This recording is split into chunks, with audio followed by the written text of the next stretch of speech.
Graça e paz, irmãos. Sejam bem-vindos. É uma honra estar com os irmãos, um privilégio e uma grande responsabilidade. Nós estamos nesses dias aqui pregando sobre o tema A Verdade. E por que isso é importante? Porque nós precisamos ser relembrados da nossa identidade como cristãos e sermos questionados na nossa fé, que é confirmada pela nossa conduta, pelas nossas obras. Nossa salvação não é baseada em obras, mas a nossa fé, ela se revela a partir da nossa atitude, da nossa conduta no mundo em que vivemos, né? Na medida em que nós vamos caminhando. E a respeito dos últimos dias, a palavra de Deus nos ensina que a ciência haveria de se multiplicar. Eu não sei se você tem observado, mas agora com a inteligência artificial e com tantas coisas que estão acontecendo, nós estamos dando saltos assim, mais saltos. Antigamente demorava-se um ano para você avançar aí no progresso da ciência. Agora, a cada mês, a cada dia, a coisa está tomando proporções que até mesmo aqueles que trabalham com tecnologias estão assustados, estão dizendo que eles estão com medo do que possa acontecer, né? Não sabemos se eles estão exagerando, se é um marketing da parte deles, mas o fato é que verdadeiramente a ciência está se multiplicando de forma assustadora. E esse é um dos sinais que o profeta Daniel disse a respeito dos últimos tempos. E sendo que há evidências de que estamos chegando nesse tempo da volta de Cristo, Jesus mesmo disse, lançou a seguinte pergunta: quando vier o Filho do Homem, quando chegar o tempo de Jesus voltar, será que ele iria encontrar fé na terra? Haveria de encontrar fiéis? Haveria de encontrar pessoas comprometidas com a palavra de Deus, embasadas na palavra de Deus, vivendo, regidas pela palavra de Deus? Ou as pessoas seriam livres para fazer o que elas iriam querer? O apóstolo Paulo também, escrevendo a Timóteo, na primeira epístola, capítulo 4, Paulo, ele fala no capítulo 4, no verso 1, o seguinte: mas o Espírito expressamente diz, olha o que o Espírito Santo diz, que nos últimos tempos apostatarão alguns da fé, dando ouvido a espíritos enganadores e a doutrinas de demônios. Os últimos tempos não seriam marcados por um grande avivamento, muito embora nós lutamos para que isso aconteça, mas seriam marcados, segundo a palavra de Deus, por um afastamento. Apostasia significa afastamento da sã doutrina. Ainda, Paulo falando a Timóteo, no segundo epístola, no capítulo 4, ele diz assim: porque virá tempo em que não suportarão a sã doutrina, mas, como tendo coceira nos ouvidos, ajuntarão para si doutores conforme as suas próprias concupiscências, ou seja, pessoas que falem conforme aquilo que elas querem ouvir. Desviarão os ouvidos da verdade e voltarão os seus ouvidos para o entretenimento, para as fábulas. São dias assim, e por esta razão nós achamos importante pensarmos sobre a verdade. Nós somos o povo da verdade. A verdade, a palavra de Deus, é a nossa bandeira, ou nós não nos pautamos pela verdade? Como vimos semana passada, Jesus disse que aqueles que ouvem a minha palavra e as praticam, põem em prática, estes são comparados com um homem que construiu a sua casa na rocha. E vieram as crises existenciais, vieram as dificuldades, vieram as tempestades da vida, mas essa casa permaneceu firme, porque estava edificada na rocha. Mas aquele que escuta as minhas palavras, mas não faz questão, vive do jeito que ele quer, esse eu vou comparar com aquele homem insensato, tolo, que construiu a sua casa na areia. E quando vieram as tempestades, ela não tinha fundamentos. E aquela casa não suportou as dificuldades, as lutas, as crises, e caiu. E grande foi a sua ruína.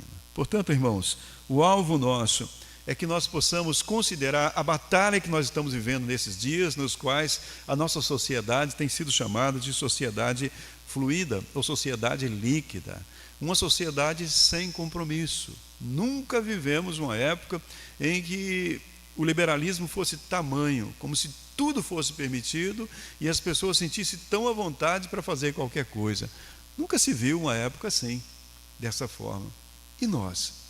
Para que lado que nós estamos andando? É bem importante nós meditarmos sobre essa guerra para sabermos como devemos agir, qual é a vontade de Deus para nós diante de tudo isso que nós estamos presenciando. Mas vamos então abrir nossas Bíblias em João capítulo 18. Vamos ler alguns versículos ali, João capítulo 18 e depois João capítulo 17. Capítulo 18 nos diz assim a palavra de Deus, no verso 37. Disse-lhe, pois, Pilatos: logo tu és rei? Jesus respondeu: tu dizes que eu sou rei. Eu para isso nasci e para isso vim ao mundo, a fim de dar testemunho da verdade. Todo aquele que é da verdade ouve a minha voz. Disse-lhe Pilatos: que é a verdade? E dizendo isso, tornou a ir ter com os judeus e disse-lhes: não acho nele crime algum.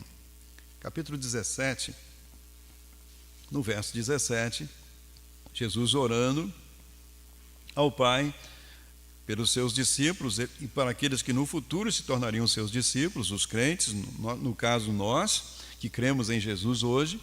Ele estava orando e disse no verso 17, santifica-os, Pai, na verdade, a tua palavra é a verdade. Artigo definido, a verdade. Então existe uma verdade a ser seguida, existe um absoluto. No mundo de relativos, nós precisamos reafirmar isso. Existe um absoluto e cada um há de ser julgado com base nesse absoluto, na verdade, na palavra de Deus. Vamos orar. Senhor, nosso Deus e Pai, nós estamos te bendizendo, agradecendo ao Senhor por cada um que o Senhor quis trazer nessa noite. Ó Deus, nem um fio de cabelo cai da nossa cabeça que não seja do conhecimento, da vontade do Senhor. Tu és soberano. Portanto, ó Deus, nós estamos pedindo graça do Senhor. Procuramos nos preparar para esse momento, mas sabemos que sem o operar do Teu Espírito, tudo se torna um fastio, Deus. Tudo se torna algo enfadonho e insuportável.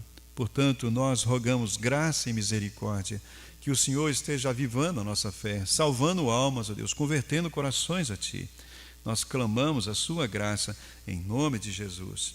Amém.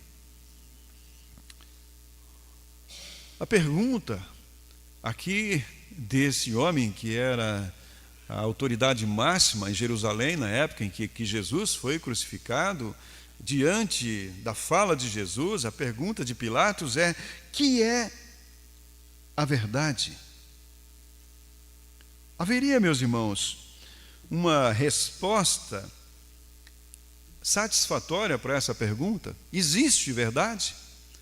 O que é a verdade? Alguém pode dar uma resposta para alguém que fizer uma pergunta assim, de maneira consciente, de maneira convicta? Há uma resposta satisfatória para essa dúvida desse homem? Haveria então um padrão pelo qual você deveria conformar a sua vida?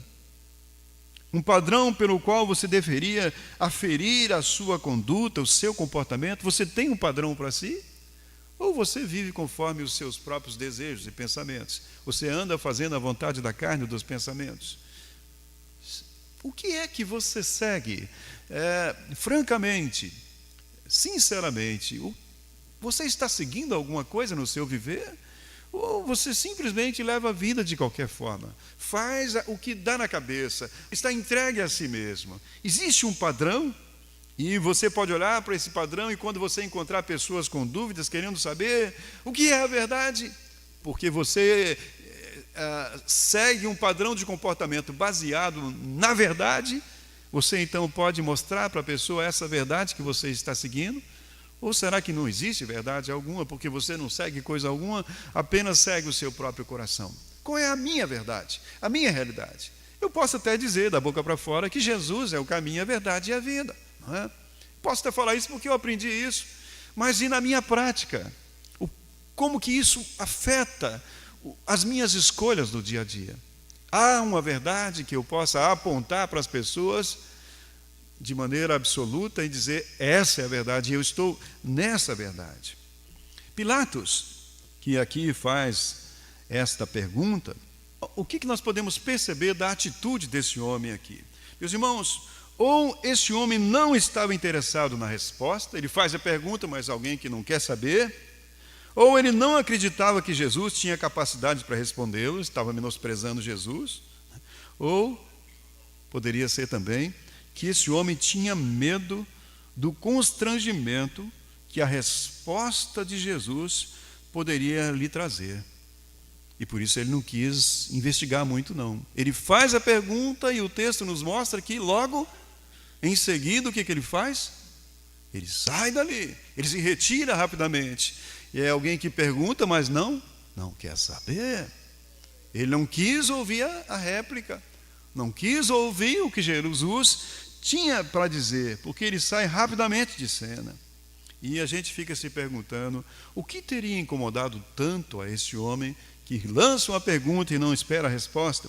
O verso 37 nos diz assim, encontramos aqui no verso 37, Jesus dizendo para ele, todo aquele que é da verdade, ouve a minha voz. Eu vim ao mundo a fim de dar testemunho da verdade, e todo aquele que é da verdade me segue.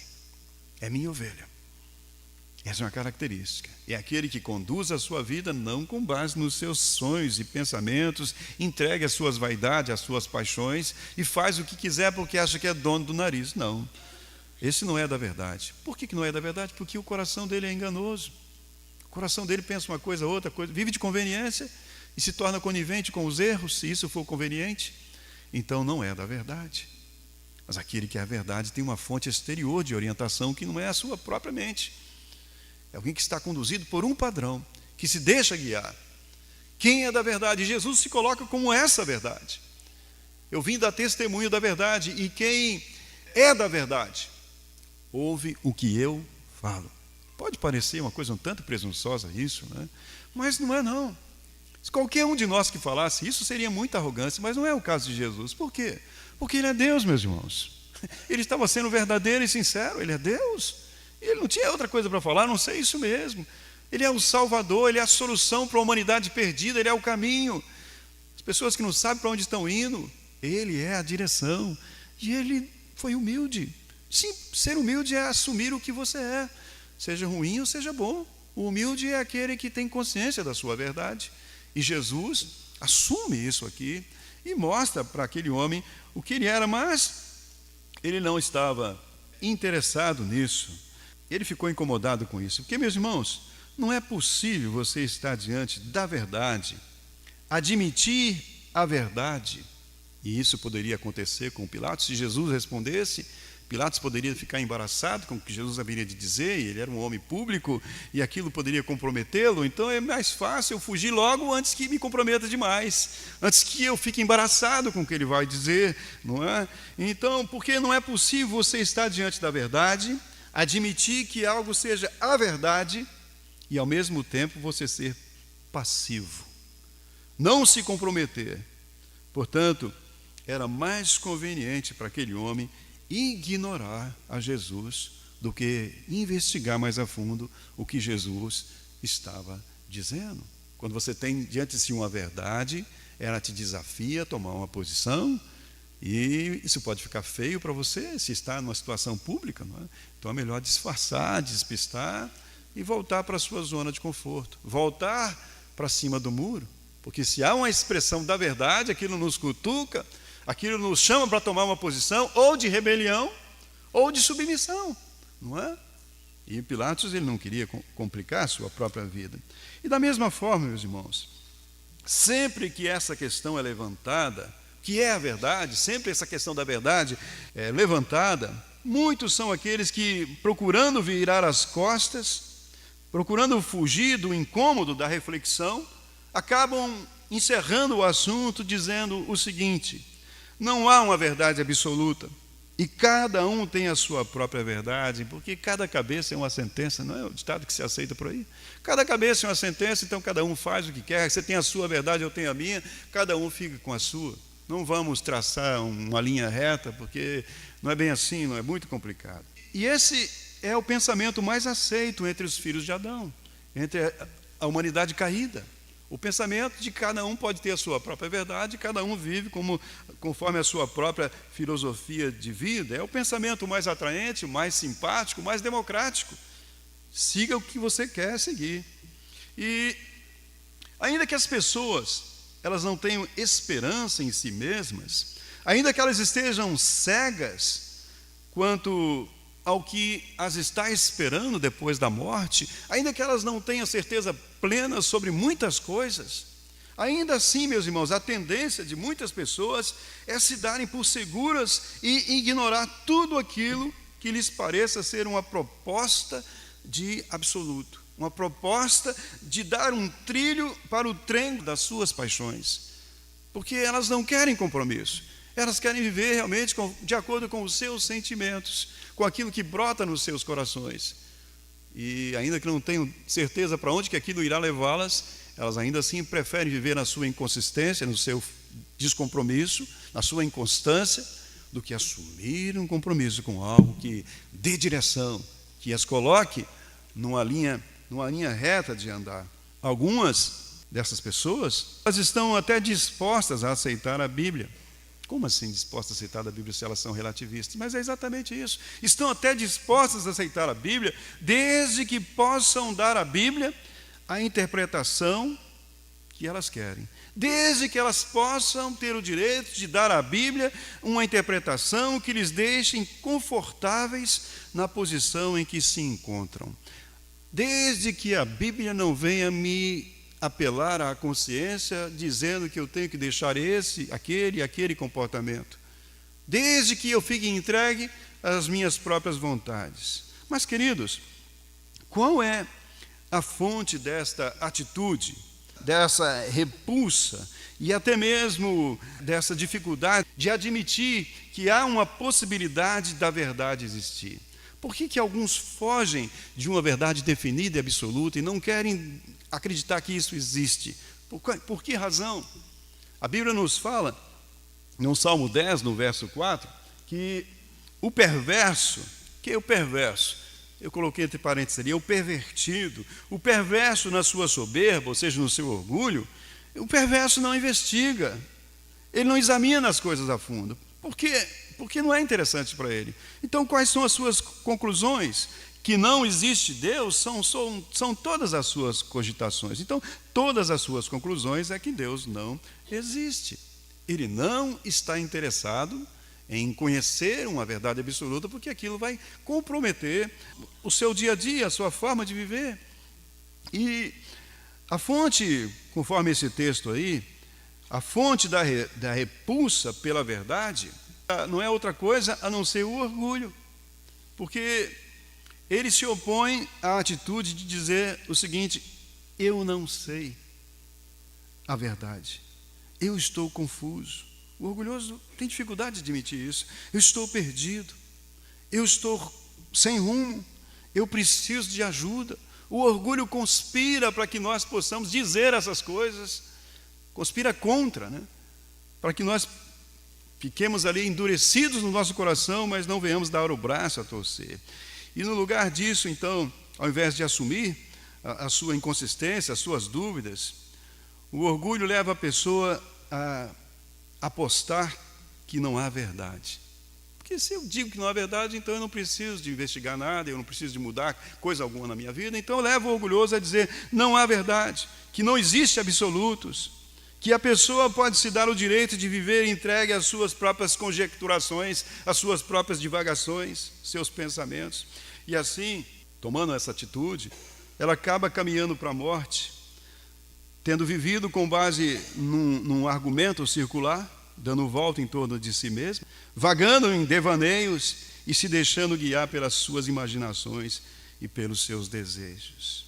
E assim, o orgulho leva a pessoa a morrer escondendo as suas dúvidas, a morrer sem obter as respostas, morrer na ignorância, morrer, consequentemente, sem arrependimento, sem mudança de vida, sem uma nova vida, leva a morrer sem esperança. Como disse, comamos e bebamos, que é só isso. Amanhã a gente vai morrer mesmo, então vamos fazer o que der na cabeça, o que der vontade. E esse é o pensamento dos nossos dias, lançando as pessoas cada vez mais na incredulidade. E embalado, então, nesse pensamento, muitos poetas têm cantado coisas que nós já ouvimos, por exemplo, que são mensagens sutis que vão entrando, caminhando contra o vento, sem lenço e sem documento, eu vou, deixa a vida me levar, vida leva eu, e vou tocando o barco, né? Vou dessa forma.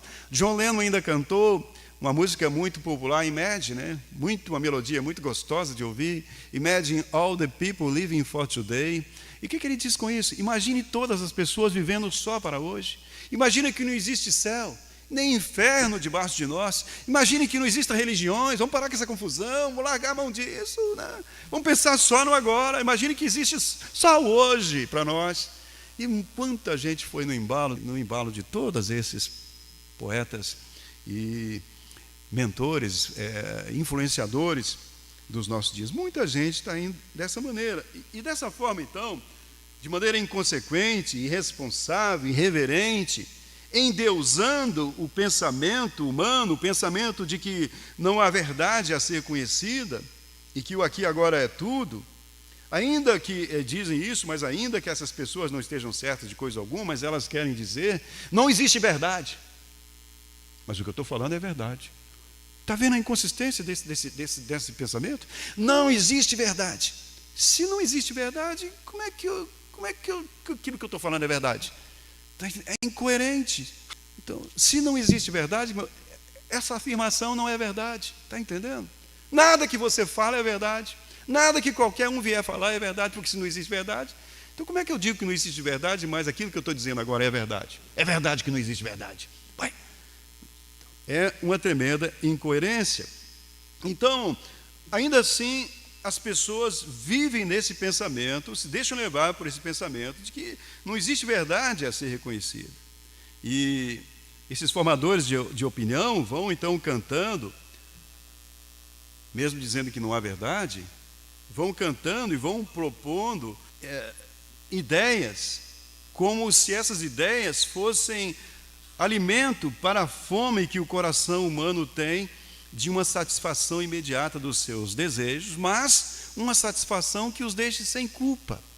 Então eles cantam isso de maneira que ajude as pessoas a praticar os seus delitos, os seus pecados, porque estão entregues a si mesmos, mas sem o drama de consciência, de culpa que aquele pecado traz para si. Porque se não existe verdade, por que se está assim tão perturbado? Se não existe certo nem errado, cada um faz o que quer e não está certo nem errado. Então tentam driblar a consciência das pessoas para deixá-las à vontade nesse mundo perverso, nesse mundo mau. E esse apelo chega para nós também. É por isso que a qualidade do cristianismo vem caindo. Por quê? Porque os crentes vão amando cada vez mais o mundo. Quando a palavra de Deus diz, não ameis o mundo, nem o que no mundo há. Se alguém ama o mundo, o amor do Pai não está nele. Você está se enganando. O que está sendo a fonte do seu amor, da sua satisfação, da sua alegria, da sua esperança? Os desejos pecaminosos que o mundo te propõe, está afastando do Senhor.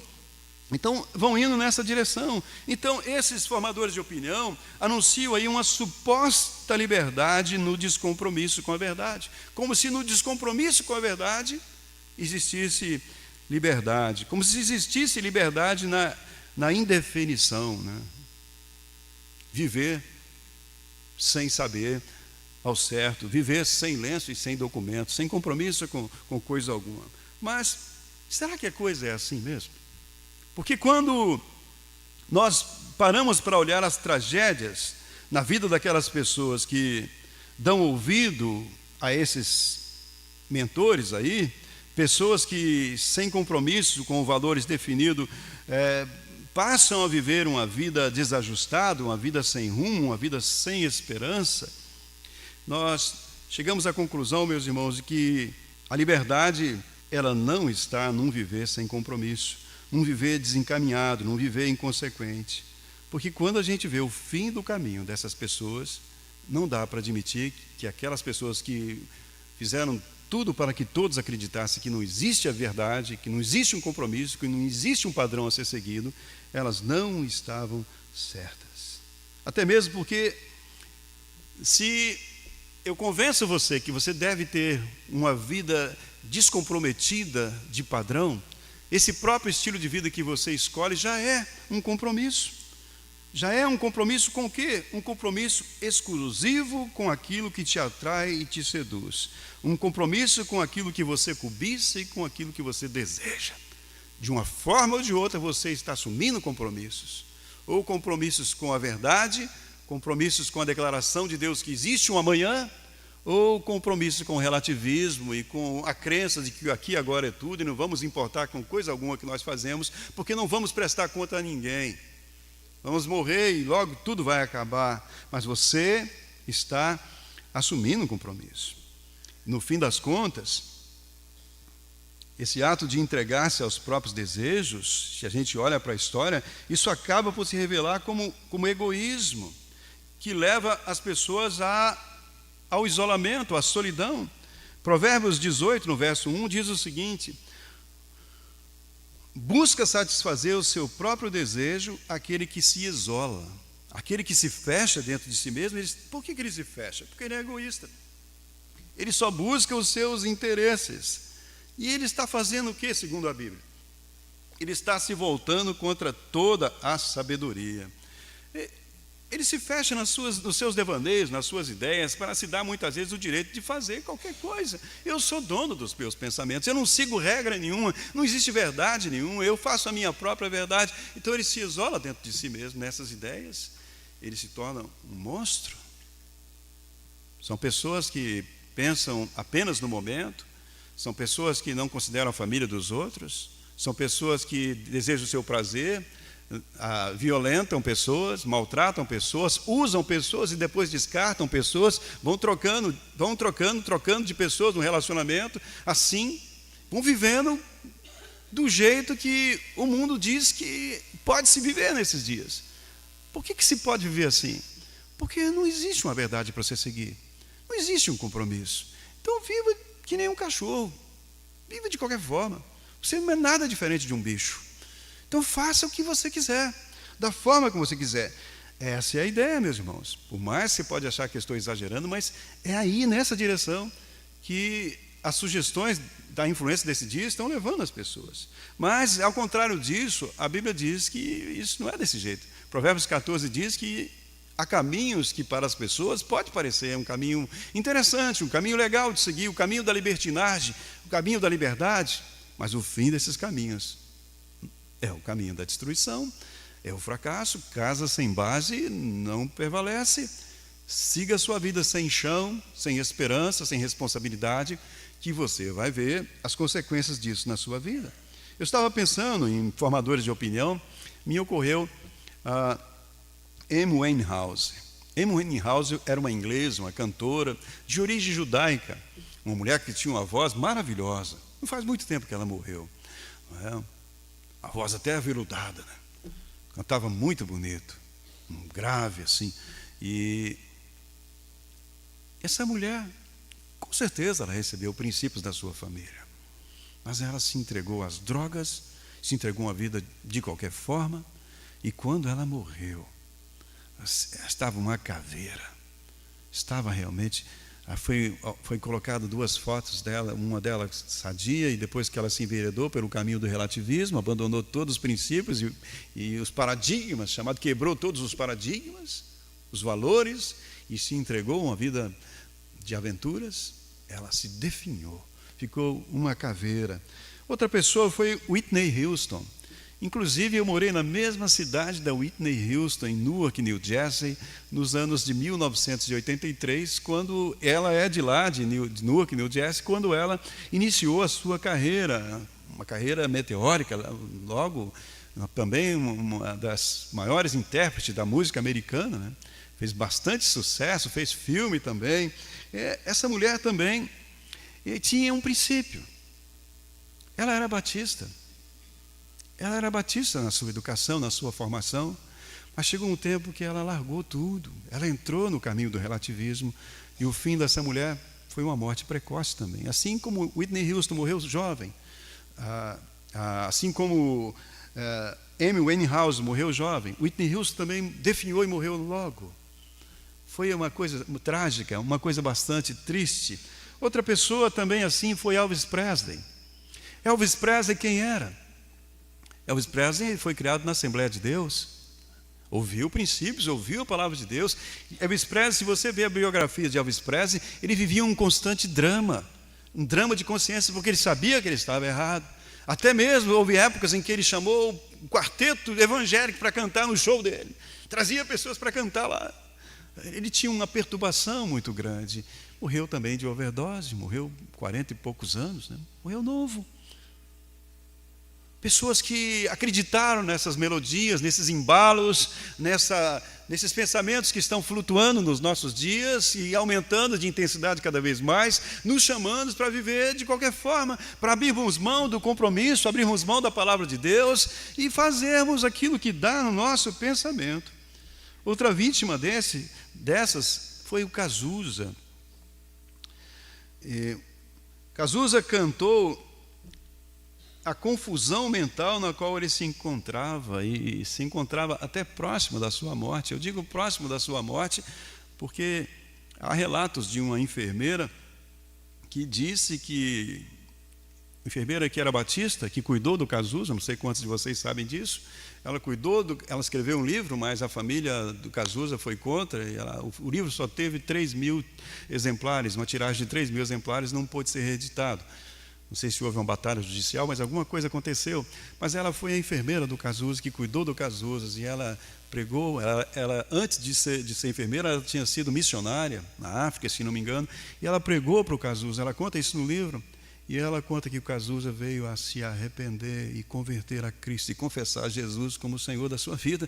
Mas, meus irmãos, até o fim da vida, Cazuza viveu aquela confusão, embalado por esse pensamento da libertinagem dos nossos dias. E Cazuza cantou o seguinte: olha a confusão dos pensamentos dele, como ele cantou a sua confusão, a sua busca no escuro. Meu partido é um coração partido, e as ilusões estão todas perdidas. Os meus sonhos foram todos vendidos, e todos vendidos tão barato, que eu nem acredito que os meus sonhos foram vendidos assim tão barato. Meus heróis, olha os meus heróis quem são? Os meus heróis todos morreram de overdose. Os meus inimigos, eles estão no poder. O meu prazer agora é risco de vida. E eles sabem o que ele está falando, ele estava morrendo de AIDS. O meu prazer agora é risco de vida, meu sexo and drogas. O meu sexo e as minhas drogas, né? Isso agora não tem nenhum rock and roll. Está aqui. É como se ele estivesse dizendo, essa situação, essa minha atitude de ser tão rebelde, isso agora não dá rock mais, isso não dá samba, isso não dá música, não tem sentido. E ele diz ainda assim: eu vou pagar a conta do analista para nunca mais ter que saber quem eu sou. Eu vou pagar um psicólogo para que ele me convença de que isso que eu fiz não tem nada de errado e que eu esqueça de todas as coisas, eu esqueça até de mim mesmo, para que eu nunca saiba de coisa alguma. Alguém que diminua os padrões para que eu acredite que não há padrão e assim eu não sinta culpa por coisa errada nenhuma que eu fiz. Não é assim? Não é isso que muita gente está fazendo? Entra numa paranoia e procura um psicólogo para ajudá-lo a fugir da sua culpa. E o que o psicólogo faz? Diz para ele: não, isso não é assim, isso é porque você se culpa demais, você é muito duro com você mesmo, está se cobrando demais. Não estou dizendo que todo psicólogo faz isso, mas muitos fazem. Muitos levam a pessoa exatamente nessa direção, e o Cazuza está cantando isso aqui. Ele diz mais a respeito do ponto em que ele chegou. Quando ele começou a vida dele, ele tinha uma intenção, um alvo. Aí ele canta isso aqui agora, ele se perdeu. Pois aquele garoto que ia mudar o mundo, o que ele faz? Agora ele está confuso. Agora ele assiste tudo em cima do muro. Ele não sabe para que lado ir. E ele termina dizendo: ideologia, eu quero uma para viver. Eu quero uma direção no desespero do fim da sua vida. Ideologia, eu quero uma para viver. Então, Aqui a gente vê alguém que tem sido mais um instrumento de proclamação da irreverência, mais um influenciador, um proclamador do descompromisso com a verdade, esse homem clamando até próximo da sua morte por uma verdade definida que até então ele tinha repudiado. E essa é a contradição dos nossos dias. E você precisa ficar atento, porque aqueles que são arrogantes, que querem jogar o evangelho na lata de lixo, a Bíblia na lata de lixo, que querem criticar tudo, e que às vezes são vistos como intelectuais, como gente inteligente, que diz que esse negócio de ser evangélico é papo furado, é bobagem. Para onde que essa gente está indo, pessoal? Será que nós vamos deixar a verdade de lado para ir no pensamento dessas pessoas? Será que nós não temos convicção de que a palavra de Deus é a verdade? Para onde que essas pessoas estão caminhando?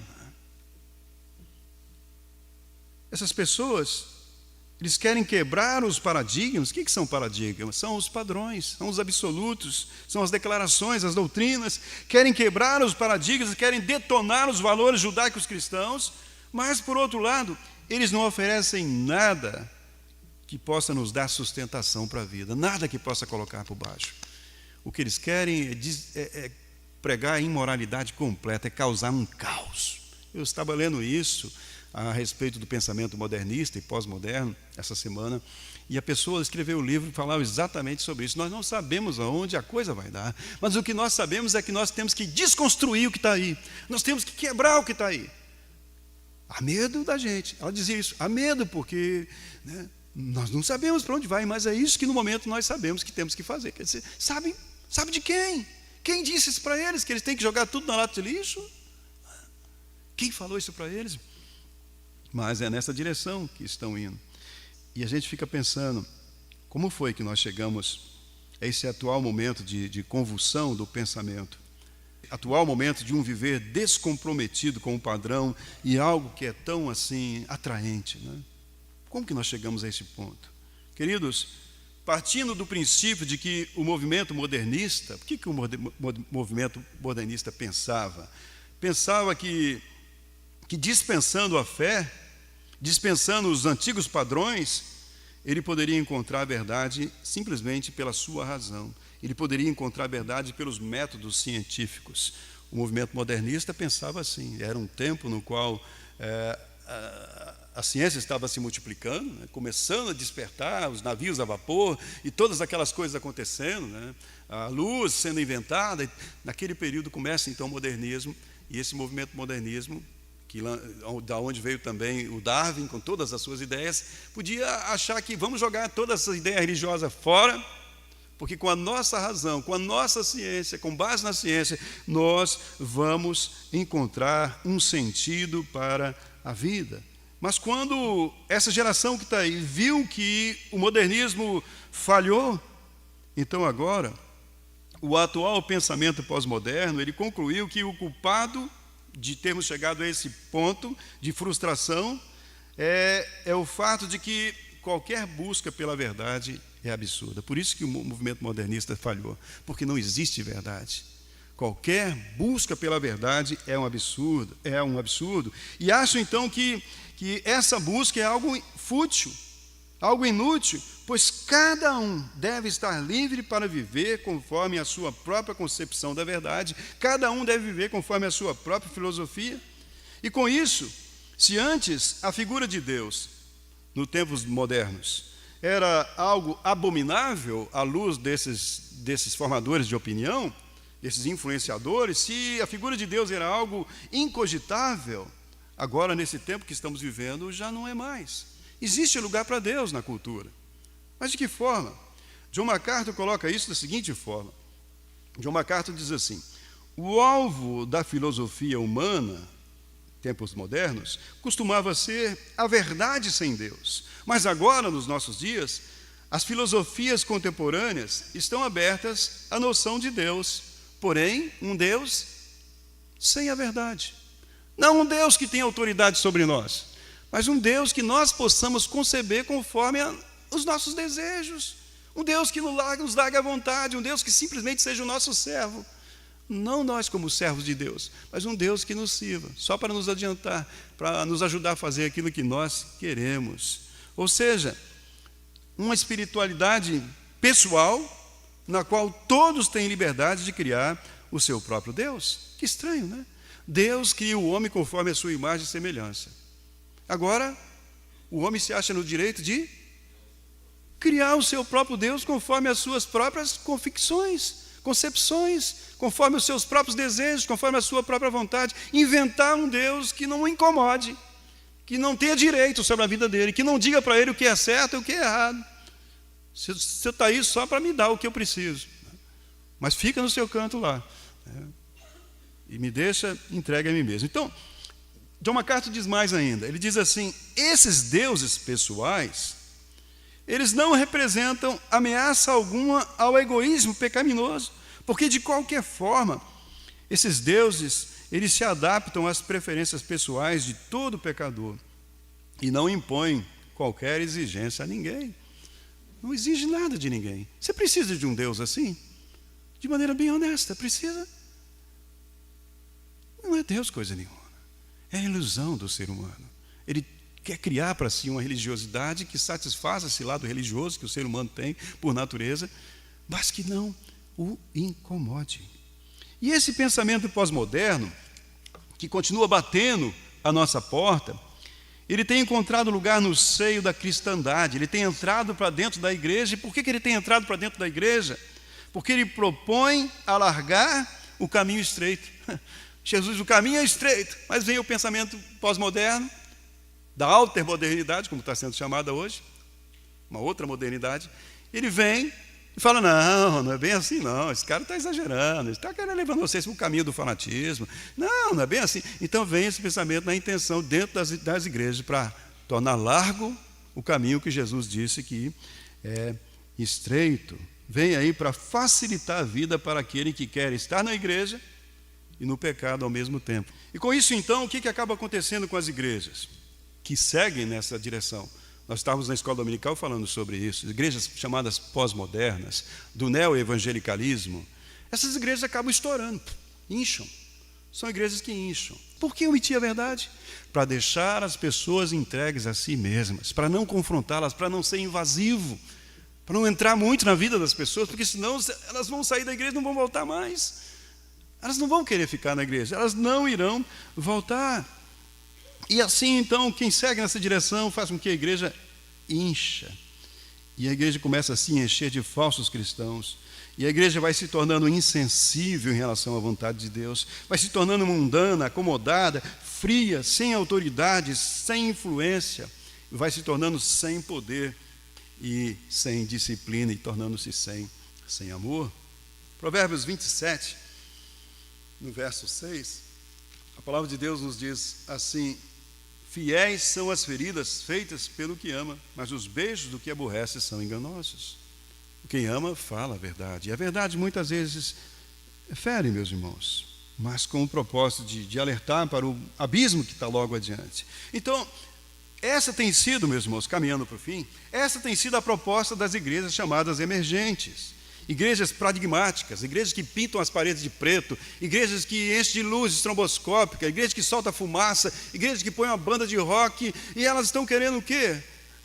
Atrair as multidões, criar um ambiente que satisfaça o desejo das pessoas. Exatamente isso. E elas chegam lá, elas ficam no embalo, e é gostoso, e está lá, mas é um culto para quem? É um culto para elas mesmas. É um ambiente para satisfação pessoal, para gritar, extravasar, tirar o estresse, pular. Mas e daí? E o compromisso da palavra? Lâmpada para os meus pés não são as baladas, não. Lâmpada para os meus pés é a tua palavra e luz para o meu caminho. E você vai nessas igrejas, tem 1 hora, 2 horas de louvor, 15 minutos de palavra, 20 minutos de palavra. Por quê? Porque, pastor, o povo não suporta mais ouvir, o senhor prega demais, você prega 1 hora. O povo não aguenta mais isso, ninguém aguenta mais isso, não. Por quê? Eles não querem ouvir a palavra. Eles querem satisfazer a sua consciência de necessidade de uma religião, mas sem palavra, sem direção, sem orientação, sem submissão à palavra de Deus. Nessa linha estão essas igrejas, então, emergentes, e são igrejas pragmáticas, igrejas que procuram criar esse ambiente semelhante há aqueles ambientes que as pessoas vivem lá no mundo. E ali, então, nesse ambiente, o que acontece?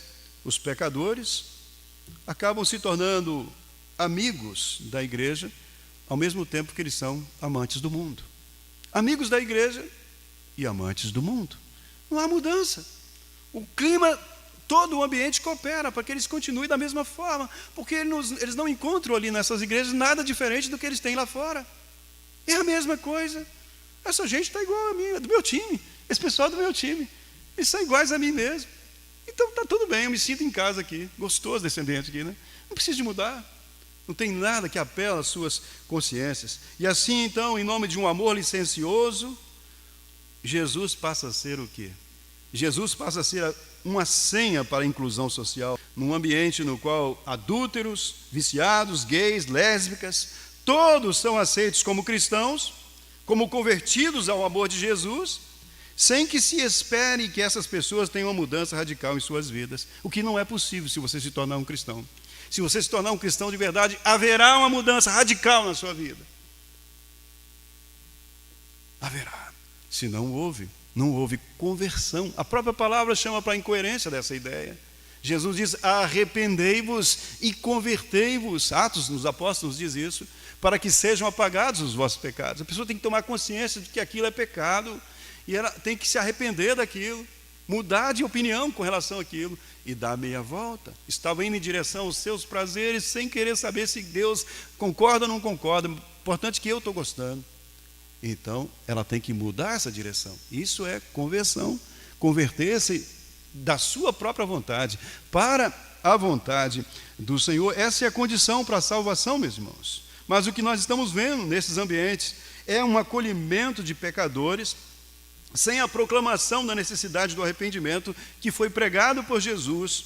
E arrependimento esse que produz impacto quando a pessoa tem um encontro com a palavra de Deus. Evidencia que ela teve um impacto ao ser confrontada pela palavra de Deus. E por que as coisas estão assim nas igrejas? Meus irmãos, isto é a influência do pensamento relativista dos nossos dias, que prioriza o bem-estar da pessoa, colocando então a verdade em segundo plano. Eu vou lá porque eu me sinto bem. Mas por que você se sente bem? Porque ninguém te incomoda, porque não fala nada que te desagrada. Colocam então o bem-estar da pessoa em primeiro lugar, e a palavra em segundo, terceiro, vai por aí afora, né? Não é Deus, é o homem. O alvo é agradar o homem e não agradar a Deus. Mas isso termina por ser o quê? Isso termina por ser uma tentativa inútil de eliminar ou abrandar da vida humana a moralidade e a culpa, porque nesse ambiente estão dizendo para ela: não existe padrão de moralidade, e também não existe culpa, pode viver de qualquer forma, mas isso é inútil. Por que é inútil? Porque, querendo ou não, lá no íntimo, o ser humano, ele nunca estará confortável no pecado. E por quê? Porque a Bíblia diz em Romanos 2,15 que a noção do certo e do errado está gravada na consciência do ser humano. Romanos 2,5 diz isso, que Deus colocou a verdade lá dentro. Deus colocou o padrão dentro dele. Então, por mais que o homem tente driblar a sua consciência e procurar ajuda, procurar ambientes que os deixem entregue a si mesmo, aquilo, no final das contas, não vai resolver, é inútil, porque a voz da consciência estará sempre lá: está errado, é pecado, é pecado. E o Espírito Santo estará todo o tempo, pela palavra, anunciando: arrependa-se, convencendo o homem do pecado, da justiça e do juízo. É por isso que muitas pessoas não querem mais vir nas igrejas que pregam a palavra, porque elas querem viver entregues a si mesmas, e nós temos que olhar para nós mesmos, porque às vezes a gente fica achando que a gente está errado, não é? Poxa, pastor, nossa igreja deve estar errada, tem alguma coisa errada na nossa igreja, nós somos uma mixaria de gente lá, não, né? A gente tem que ser uma igreja mais legal, né? Mais agradável, mais da moda, mais da hora. Então a gente tem que fincar os pés nas nossas convicções, conhecer por que somos assim e avaliar. Cada um tem que avaliar: será que é isso mesmo? Porque se não tem convicção que é assim mesmo, então não está fazendo nada aqui. A gente tem que avaliar e entender pela palavra de Deus como as coisas são. A única forma do homem ser liberto das consequências do pecado, das consequências que o pecado tem causado em sua vida, a única forma dele se ver livre disso é conhecendo a verdade, é tendo um encontro com a verdade sobre si mesmo e um encontro com a verdade sobre Deus. Quero concluir com isso, porque a palavra de Deus diz assim: todos pecaram. Essa é a sua verdade. Está aqui hoje, não é gostoso de ouvir. Romanos 3:30, todos pecaram e destituídos estão da glória de Deus. O que é destituído da glória de Deus? Você perdeu Deus de vista, você perdeu o padrão. A glória quer dizer a santidade de Deus, a perfeição do caráter de Deus. Você que foi criado à imagem e semelhança de Deus, perdeu Deus de vista, então você perdeu a noção de quem você é. Você não sabe quem você é. Todos pecaram e destituídos estão da glória de Deus. Você precisa ter essa consciência de si mesmo, agora consciência também de Deus. E Deus, o que Ele é? Ele é justo. Romanos 6:23 diz que o salário do pecado é a morte. Você é um pecador e o que você merece no fim desse caminho é um inferno. Mas tem solução. Olha o amor de Deus junto com a sua justiça. Mas o dom gratuito de Deus é a vida eterna em Cristo Jesus nosso Senhor. Portanto, admita que existe uma verdade e olhe para essa verdade. Tome essa verdade como parâmetro para a sua vida, o único parâmetro para a sua vida, e siga a Cristo. Ele é o caminho, a verdade e a vida. Ele é o caminho, a verdade e a vida. Olhe para Jesus, olhe para a cruz e veja na cruz o seu lugar. Jesus veio para mostrar a terrível consequência dos nossos pecados. O que espera cada um de nós, se não nos arrependermos. Esse é o seu caminho. Se você continuar acreditando que não existe absolutos, continuar indo no embalo desses que vão quebrando os padrões para facilitar a vida das pessoas, siga nesse caminho, sem arrependimento e sem compromisso com a verdade. Esse será o seu lugar, a condenação que Jesus trouxe para si. Porque Hebreus 2:3 diz: como escaparemos nós se não prestarmos atenção no que aconteceu, se não prestarmos atenção nessa tão grande salvação? Se Deus levou o seu próprio filho para a cruz e o cravou na cruz, quando o seu filho se colocou no lugar de pecadores, o que esse Deus justo, que foi capaz de fazer isso, irá fazer com você, se você não reconhecê-lo como sendo aquele que é a verdade e tem autoridade sobre a sua vida? A palavra de Deus chama você, meus irmãos, arrependa-se e converta-se. Arrependa-se dos seus pecados e venha para o amor de Deus, porque apesar de você, Deus te ama, mas Deus prova o seu amor para conosco pelo fato de ter Jesus Cristo morrido por nós, sendo nós ainda pecadores. Porque Deus amou o mundo de tal maneira que Ele deu o seu Filho unigênito, para que todo aquele que crer em Jesus, crer que Ele é a verdade, o caminho e a vida, se arrepender dos seus pecados, vier para Cristo, não pereça, mas tenha a vida eterna. Vamos fechar os nossos olhos e vamos orar. Pense nisso. Existe uma verdade que está guiando a sua vida, ou você, apesar de dizer que é cristão, você segue os seus próprios pensamentos, sem compromisso com a palavra de Deus. Quem é você? Ter simplesmente o nome de cristão não vai te levar para os céus. Essa é uma geração corrompida e perversa, que pede por aqueles que possam brilhar como luzeiros. E o apóstolo Paulo diz isso, que os crentes são aqueles que são chamados para dizer para este mundo que existe uma verdade a ser seguida. São chamados para serem aqueles que irão brilhar, por estarem na verdade, brilhar como luzeiros, como astros, numa geração em trevas. Que Deus abençoe, que você seja da verdade, seja mesmo alguém cujo viver evidencia que você entregou a sua vida a Cristo, creu nele como Senhor e Salvador. Nosso Deus e Pai, nós te agradecemos porque o Senhor nos ama, temos esperança à frente de nós, atravessamos um tempo de guerra, um tempo de lutas, mas nós estamos do lado certo e temos uma bandeira para levar. Somos do seu exército, Deus, soldados do Senhor. Que nenhum de nós padeça, Deus, por se envergonhar da palavra do Senhor. Que cada um de nós assuma o compromisso, que esteja revestido da sua armadura, para que possamos enfrentar os dias maus. Abençoe assim a sua igreja. Nós oramos em nome de Jesus. Amém.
Podem tomar assento. Vamos orar.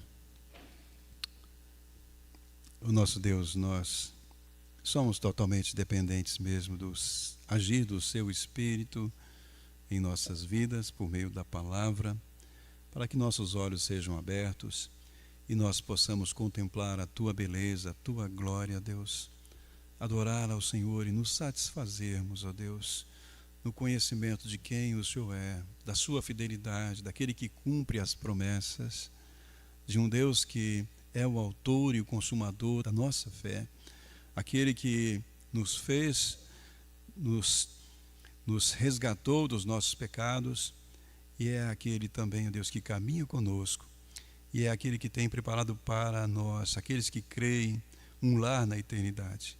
Abençoe o seu povo enquanto caminhamos aqui, que mantenhamos os nossos olhos na verdade, no Senhor Jesus, e que o nosso querer seja fazer a sua vontade.